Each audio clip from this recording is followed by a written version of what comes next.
नमस्कार दोस्तों, क्या महाराष्ट्र में उद्धव ठाकरे के खिलाफ रची गई पूरी साजिश अब ताश के पत्तों की तरह ढहने वाली है? क्या वो बागी सांसद जो कल तक सीना चौड़ा करके कह रहे थे कि हमने पार्टी तोड़ दी है, अब एक दूसरे के खून के प्यासे हो गए हैं? और सबसे बड़ा सवाल, आखिर लोकसभा स्पीकर ओम बिरला ने ऐसा क्या कह दिया जिसने दिल्ली से लेकर मुंबई तक बीजेपी और एकनाथ शिंदे के खेमे की धड़कनें बढ़ा दी हैं? आज न्यूज रिबूट के इस विशेष सेगमेंट में हम उस अदृश्य युद्ध की परतें खोलेंगे जहां अगले 24 घंटे में महाराष्ट्र की बिसात पलटने जा रही है। क्यों बागी सांसद अब तक लोकसभा स्पीकर को अपना हस्ताक्षर वाला पत्र नहीं दे पाए? अगले कुछ मिनट मेरे साथ बने रहिए, क्योंकि आज उद्धव ठाकरे के पुनर्जन्म और बागियों की बेचैनी की असली कहानी शुरू होने जा रही है। दोस्तों, राजनीति में दावे बहुत होते हैं, लेकिन हकीकत अक्सर कागजों पर टिकी होती है। 24 जून को उद्धव गुट का एक डेलीगेशन लोकसभा स्पीकर ओम बिरला से मिला। मुलाकात के बाद जो सच सामने आया उसने सबको चौंका दिया। बागी गुट दावा कर रहा था कि उनके पास बहुमत है, लेकिन स्पीकर ने खुद कन्फर्म कर दिया कि उनके पास अभी तक 6 बागी सांसदों का कोई भी हस्ताक्षर वाला पत्र नहीं पहुंचा है। सवाल यह है कि जब बागी इतने कॉन्फिडेंट थे तो पत्र देने में देरी क्यों? सूत्रों की माने तो बागियों के अंदर सिर फुटबॉल शुरू हो गया है। हर किसी की अपनी महत्वाकांक्षा है।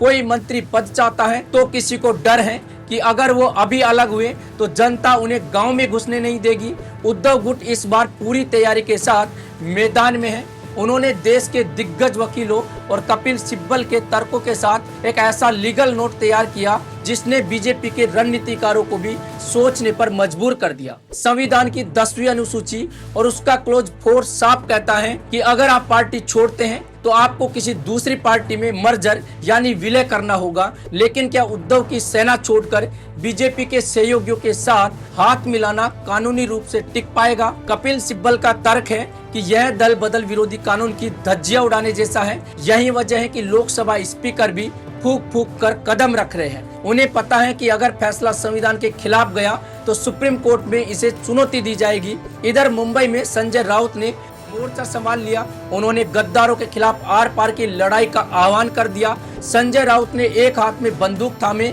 अपनी तस्वीर साझा करते हुए साफ लिखा, न थके कभी पैर, न कभी हिम्मत हारी, लड़ना है महाराष्ट्र के गद्दारों के खिलाफ, हौसला बुलंद है, सफर जारी है। उद्धव गुट के अरविंद सावंत और अनिल देसाई ने स्पीकर से साफ कह दिया कि संविधान की रक्षा करना उनकी जिम्मेदारी है।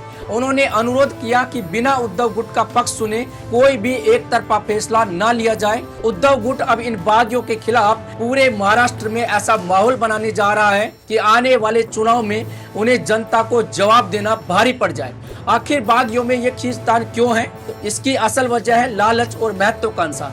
इन बागी सांसदों की मांगों की लिस्ट बहुत लंबी है। किसी को खुद के लिए लोकसभा का टिकट चाहिए, किसी को अपने बेटे या बेटी के लिए एमएलए की कुर्सी चाहिए, कुछ तो सीधे दिल्ली में कैबिनेट मंत्री बनने का सपना पाले बैठे हैं। यही वो लालच है जिसने मोदी शाह और एकनाथ शिंदे के बने बनाए खेल में उलझन पैदा कर दी। बागियों को डर है कि अगर उनकी शर्तें नहीं मानी गई तो वो कहीं के नहीं रहेंगे।